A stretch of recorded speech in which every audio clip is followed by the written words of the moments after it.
Hello students, welcome to Dayal academy. Last video में हमने 16th and 17th century English drama unit 1 doctor Faustus का act 2 scene 1 पढ़ा था।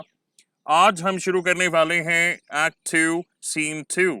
Delhi university के regular colleges के स्टूडेंट्स, स्कूल ऑफ ओपर लर्निंग के या एनसी वेब के, इंग्लिश ऑनर्स स्टूडेंट्स और बीए प्रोग्राम के इंग्लिश डिसिप्लिन स्टूडेंट्स के लिए ये वीडियोस बनाई जा रही हैं। अगर आप हमारे चैनल पर पहली बार आए हैं तो मैं बता दूं कि इस सब्जेक्ट पर एक पूरी की पूरी प्लेलिस्ट बनी हुई है।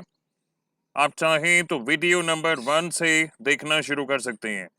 तो जैसे कि पिछले सीन में हमने ये देखा कि डॉक्टर फाउस्टस एक एग्रीमेंट साइन करके देते हैं मेफिस्टोफेलिस को, जो वो जाकर लूसीफर को देता है, क्योंकि ये एग्रीमेंट डॉक्टर फाउस्टस और लूसीफर के बीच में हुआ है। अब एग्रीमेंट लिखने के बाद, यानी इस कॉन्ट्रैक्ट लिखने के बाद, मेफिस्टोफेलिस डॉक्टर फाउस्टस की कमांड्स को ओबे करना शुरू कर देता है। जैसा वो कहते हैं, जो जो सवाल वो पूछते हैं, बिल्कुल वैसा मेफिस्टोफेलिस करता है और उनके सवालों का जवाब देता है। तो इन अ वे मेफिस्टोफेलिस डॉक्टर फाउस्टस को बहुत एम्यूज्ड और एंटरटेन्ड रखता है। मेफिस्टोफेलिस डॉक्टर फाउस्टस के लिए a variety of entertainment organise करता है और जर्नीज अरेंज करता है, क्योंकि इतने सारे सब्जेक्ट्स में इतनी नॉलेज गेन करने के बावजूद डॉक्टर फाउस्टस ने मैजिक पढ़ने और अब मैजिक प्रैक्टिस करने का डिसीजन इसीलिए लिया है क्योंकि वो और जानना चाहते हैं। जो चीज़ें और लोगों को पता नहीं है वो मैजिक के थ्रू जानना चाहते हैं, और भी बहुत सी मैजिकल ट्रिक्स वो करना चाहते हैं। और अभी तक के नोट्स लास्ट वीडियो के डिस्क्रिप्शन में अपडेट कर दिए गए हैं, आप उन्हें डाउनलोड कर सकते हैं। और जैसा कि मैंने पहले बताया था, इन पीडीएफ नोट्स में जहां भी आप रेड कलर की लाइंस देखेंगे, ये एक्चुअल टेक्स्ट में से ली गई लाइंस हैं, क्योंकि बहुत ज़रूरी है कि आप अपने आप को एक्चुअल टेक्स्ट की लैंग्वेज से फेमिलियर करें, और हो सके तो कुछ इंपॉर्टेंट लाइंस एग्जाम्स में आंसर लिखने में यूज़ करें। तो इन लाइंस की एक्सप्लेनेशन यहाँ से शुरू होती है कि इवन दो मेफिस्टोफेलिस ने डॉक्टर फाउस्टस को बहुत एम्यूज और एंटरटेन रखा उनका मन बहलाने के लिए, लेकिन डॉक्टर फाउस्टस को लगता था कि मेरा ये जो डेविल सर्वेंट है, यानी मेफिस्टोफेलिस, ये कभी भी मेरे क्वेश्चंस का पूरा जवाब नहीं देता है। और कभी कभी इसीलिए डॉक्टर फाउस्टस वॉज वेरी अनहैप्पी, और वो मेफिस्टोफेलिस को ब्लेम करते थे कि भाई तुम ही ने मुझे उकसाया कि मैं कॉन्ट्रैक्ट साइन करूं। लेकिन मेफिस्टोफेलिस वापस उन्हीं को मॉक करता था और कहता था, डॉक्टर फाउस्टस, ये आप ही का डिसीजन था, आप ही सीखना चाहते थे मैजिक के बारे में। आप चाहते थे कि आपके पास बहुत सारा पैसा हो, पावर हो, आपके नाम और शोहरत की वजह से आपको पूरे संसार में जाना जाए। याद आया, आप ही लोगों को हैरान करना चाहते थे विद योर लर्निंग एंड विट, और इसीलिए आपने ये एग्रीमेंट लिखकर मुझे दिया है। लेकिन सडनली डॉक्टर फाउस्टस कहते हैं कि भाई बहुत हो गया, मैं मैजिक छोड़ने वाला हूँ, मैं अब पश्चाताप करना चाहता हूँ, आई वॉन्ट टू रिपेंट। तो ये एक रिकरिंग पैटर्न है, आपने पिछले सीन्स में भी नोटिस किया होगा, इस सीन में भी आप देखेंगे कि जब भी डॉक्टर फाउस्टस इस दुविधा में होते हैं, एक कंफ्यूजन उनके माइंड में आता है कि भाई मैं जो कर रहा हूँ सही भी कर रहा हूँ कि नहीं, क्योंकि अंदर ही अंदर उनकी कॉन्शियंस रियलाइज कराती थी उन्हें कि भाई फाउस्टस, जो काम तुम कर रहे हो ये सही नहीं है, भगवान से तुम दूर ही जाते जा रहे हो। तो जब भी ऐसे कन्फ्लिक्टिंग ख्याल उनके माइंड में आते थे, उसी समय the good angel and the bad angel ये वहां पर अपीयर हो जाते थे। और हमेशा की तरह गुड एंजल हमेशा डॉक्टर फाउस्टस को अच्छी सलाह देती थी कि मैजिक छोड़ दो फाउस्टस, अभी भी टाइम है, पश्चाताप करो, अपनी गलती का एहसास करो, भगवान से माफी मांगो, गॉड विल फॉरगिव यू। और हमेशा की तरह बैड एंजल डॉक्टर फाउस्टस को यही कहा करती थी कि फाउस्टस, सही जा रहे हो, करते रहो, और अब कहती है you have become a devil possesses, अब तुम डेविल बन गए हो, गॉड तुम्हें क्षमा नहीं करेंगे। डॉक्टर फाउस्टस कहते हैं अरे अगर मैं डेविल बन भी गया हूँ, गॉड मुझे फिर भी क्षमा कर ही देंगे अगर मैं पश्चाताप करूं तो। लेकिन बैड एंजल कहती है नहीं, तुम पश्चाताप नहीं करोगे।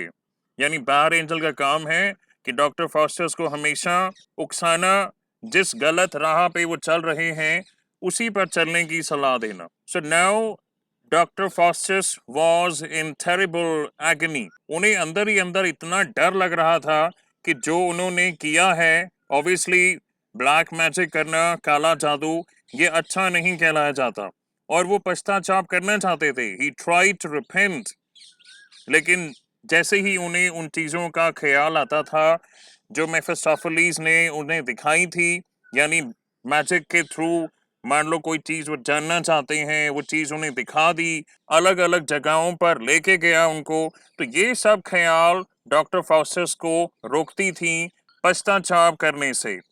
अब आप में से कुछ लोग ये बोलेंगे कि ऐसा क्या मेफिस्टोफेलिस ने किया, ऐसा क्या उन्हें बताया, ऐसी कौन कौन सी जगहों पर लेके गया।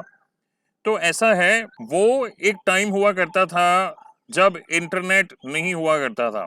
आज के टाइम पर अगर आप कुछ भी कहीं पर कुछ भी जानना चाहते हैं, देखना चाहते हैं, आपके पास एक्सेस टू इंटरनेट है, सैटेलाइट इमेजेस आप देख सकते हैं। कोई भी चीज़ ऐसी शायद नहीं होगी जिसका आंसर आपको इंटरनेट पर नहीं मिलेगा। लेकिन वो एक ऐसा टाइम था जब डॉक्टर फाउस्टस ह्यूमन लिमिटेड नॉलेज के बाहर एक्स्ट्रा जो जानना चाहते थे, उसके लिए वो मेफिस्टोफेलिस को क्वेश्चंस किया करते थे। एंड ऑब्वियसली ब्लैक मैजिक से और क्या क्या हो सकता है आप जानते ही हैं। मेफिस्टोफेलिस और डॉक्टर फाउस्टस काफ़ी इंटेलेक्चुअल डिस्कशंस भी किया करते थे, लेकिन जैसे मैंने पहले आपको बताया है, डॉक्टर फाउस्टस ज़्यादा कुछ सीख नहीं पाए। क्यों? ऐसा लगता था कि मेफिस्टोफेलिस उनको कोई न्यू नॉलेज नहीं दे रहा। वो सिर्फ ऐसा डॉक्टर फाउस्टस को लगता था कि वो सिर्फ उन चीज़ों को रिपीट किया करता था जो डॉक्टर फाउस्टस ऑलरेडी पहले से जानते थे। और कुछ क्वेश्चंस, कुछ सवाल तो ऐसे थे जिनका आंसर मेफिस्टोफेलिस करने से मना कर देता था। एक बार ये डिस्कशन कर रहे थे about the movement of the stars and planets. Doctor fosters का एस्ट्रोनॉमी में बहुत इंटरेस्ट था, तो हमेशा की तरह डॉक्टर फास्टर्स सवाल पूछ रहे थे और जो जवाब मेफिस्टोफेलिस उन्हें दे रहा था, डॉक्टर फास्टर्स बहुत इरिटेशन से सुन रहे थे क्योंकि बहुत सिंपल आंसर्स मेफिस्टोफेलिस उन्हें दे रहा था। लास्ट में डॉक्टर फास्टर्स को गुस्सा आता है और कहते हैं अरे क्या चल क्या रहा है ये मेफिस्टोफेलिस, तुम मुझे वो चीजें बताते हो जो कोई भी जना जिसके पास थोड़ी बहुत एजुकेशन है मुझे बता सकता है। यहाँ पर ऊपर एक लाइन देखें जो हमने टेक्स्ट में से ली है, These slender questions Wagner can decide। वो कहते हैं इन सवालों का जवाब जैसे तुम दे रहे हो ये तो मेरा सर्वेंट वैगनर दे सकता है, ये तो कोई और जना जिसके पास थोड़ी बहुत एजुकेशन हो, नॉलेज हो, वो भी दे सकता है।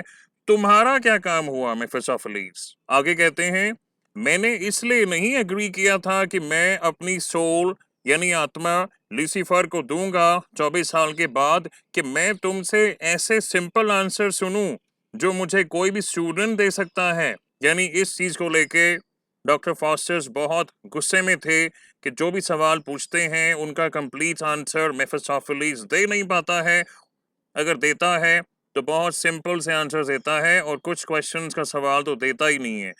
डॉक्टर फास्टर्स आगे कहते हैं चलो छोड़ो मेफिस्टोफेलिस, मुझे ये बताओ कि ये दुनिया किसने बनाई? Who made the world? मेफिस्टोफेलिस कुछ सेकंड्स के लिए साइलेंट रहता है और कहता है I won't tell you। मैं नहीं बताऊंगा। जब डॉक्टर फास्टस कहते हैं प्लीज मेफिस्टोफेलिस मेरे क्वेश्चन का जवाब दो, मेफिस्टोफेलिस कहता है दोबारा मत पूछना मेरे से ये question, don't ask me that again. इससे डॉक्टर फास्टस को और ज्यादा गुस्सा आता है और वो कहते हैं तुमने मुझे प्रॉमिस किया था कि तुम मुझे ओबे करोगे। मैंने एक कॉन्ट्रैक्ट लिख के तुम्हें दिया है जो तुम लूसीफर को, अपने मास्टर को देकर आए हो। ये हमारा एग्रीमेंट था कि तुम मुझे ओबे करोगे, और यहाँ तुम मेरे क्वेश्चन का जवाब नहीं दे रहे हो। तो मेफिस्टोफेलिस कहता है कि मैंने ये प्रॉमिस किया था कि मैं आपको वो सब चीज़ें बताऊंगा जो मैं बता सकता हूँ या मैं बता सकूं, लेकिन ये सवाल जो आपने पूछा है इसका जवाब मैं आपको नहीं दे सकता। I cannot answer it. Dr. Faustus, you would be better to think about hell. बेहतर रहेगा आप ये सवाल के बारे में ना सोचें कि ये दुनिया किसने बनाई किसने नहीं बनाई, आप हेल के बारे में सोचें। You are damned. तो ये कुछ लाइंस हैं जिनकी हमने बात जस्ट अभी की है, और सिंस डॉक्टर फॉस्टर्स डिसअपॉइंटेड होते हैं, बहुत गुस्सा उन्हें आता है, he decides to outrage his servant. यहाँ पर सर्वेंट रेफर करता है मेफिस्टोफेलिस को। वो कहते हैं I won't think about hell. तुम बार बार बोलते हो हेल के बारे में सोचो, मैं नहीं सोचूंगा। I want to think about God. मैं भगवान के बारे में सोचना चाहता हूँ जिन्होंने ये दुनिया बनाई है। मैं अपनी आत्मा को बचाना चाहता हूँ। I want to save my soul. दूर चले जाओ मेरे से। Go away from me, you devil.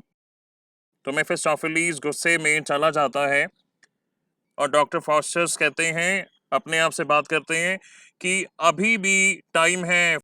It can't be too late to save my soul.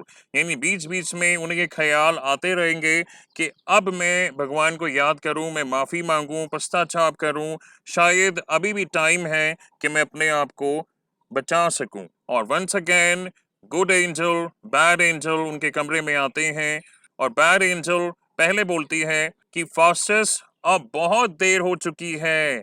You cannot save your soul now. You have gone too far. जिस रास्ते पे आप चल रहे थे, आप बहुत दूर जा चुके हैं। अब यहाँ से वापस जाना मुश्किल होगा। अब तुम्हारा कुछ नहीं हो सकता। लेकिन जो गुड एंजल है वो हमेशा की तरह कहती है, It is never too late, Faustus. तुम पश्चाताप करो, भगवान से माफी मांगो, और अभी भी तुम अपने आप को बचा सकते हो। तो आई होप आप सभी लोग जानते हैं कि उस एग्रीमेंट में डॉक्टर फॉस्टस ने क्या लिख के दिया था लूसीफर को कि 24 साल के बाद क्या होने वाला है। उस चीज को हमेशा याद रखें। बैड एंजल आगे बोलती है, फॉस्टस अगर तुम रिपेंट करते हो, अगर तुम पश्चाताप करते हो, The devils will come and tear you to pieces. ये लोग तुम्हारे टुकड़े टुकड़े कर देंगे। तो पश्चाताप करने की मत सोचना, अब तुम्हारा कुछ नहीं हो सकता। लेकिन जो गुड एंजल है वो कहती है, Repent and they will never touch you. यानी भगवान को याद करो, अपनी गलती का एहसास करो, भगवान से माफी मांगो, पश्चाताप करो, और ये डेविल्स तुम्हें छू भी नहीं सकते हैं। तो हार कर डॉक्टर फॉस्टस एक लास्ट एफर्ट करते हैं to be free of Lucifer and Mephistopheles, और वो क्राइस्ट को याद करने लगते हैं। वे प्रे करना शुरू करते हैं, O Christ help me save my soul. तो गाइज इस सीन को हम 2 वीडियोस में कवर करेंगे। यहाँ तक का पोर्शन इस वीडियो में हमने कवर किया है। Let this be part A, और पार्ट बी हम नेक्स्ट वीडियो में कवर करेंगे। तो guys if you like the video please share it with your friends and subscribe to our channel, and thank you for watching.